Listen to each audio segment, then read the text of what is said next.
So the first thing is that your child needs to learn to fall asleep on their own without external props. Now, what is a prop?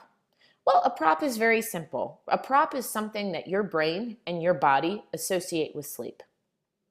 So, pillow and blanket. These are very common sleep props, and these are sleep props that basically every single person on the planet uses to go to sleep at night. Now, there are many different kinds of props that a child can go to sleep with. The ones in green there, pillow, blanket, lovey, toy, these are all fine. If your child goes to sleep with these things, that's good. You want them to associate sleep with those props. However, the ones in the red on the other side, you have to be careful with these ones. And that's because with these props, kids are dependent on mom and dad in some way to make sleep happen, right? So let's take rocking and cradling. Well, that's a pretty straightforward one.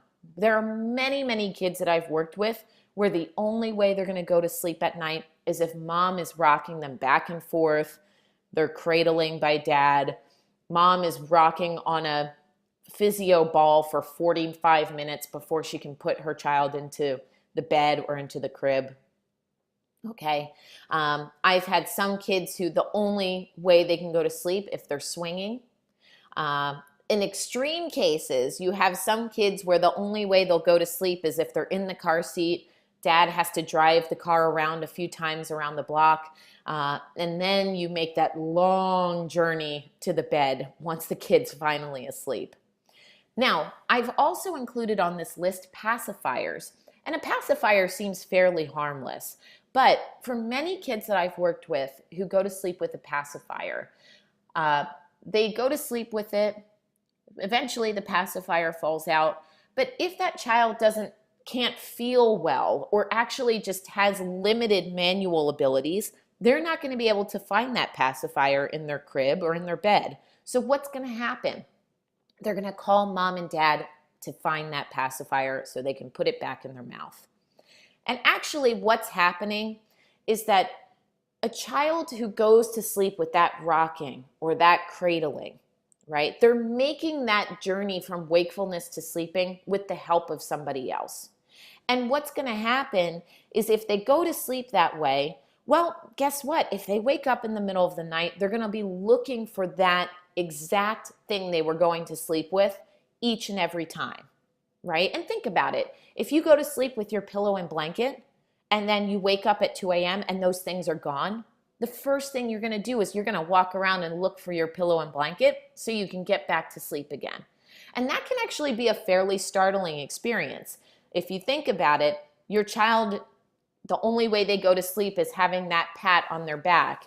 And if they wake up in the middle of the night, they're all by themselves, mom's gone, dad's not giving that pat or whatever, they're going to go look for that to get back to sleep again. Okay? So that's a key aspect here, that independence.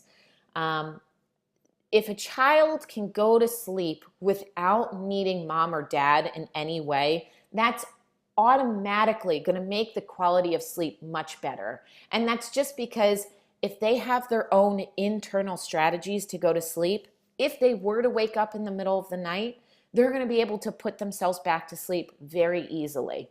And actually, we all wake up a few times in the middle of the night. It's just that we have our pillow and blanket there. We don't need anybody else. So we immediately roll over, find our comfy position, and go right back to sleep. We don't even remember waking up. And that's what we want for your child.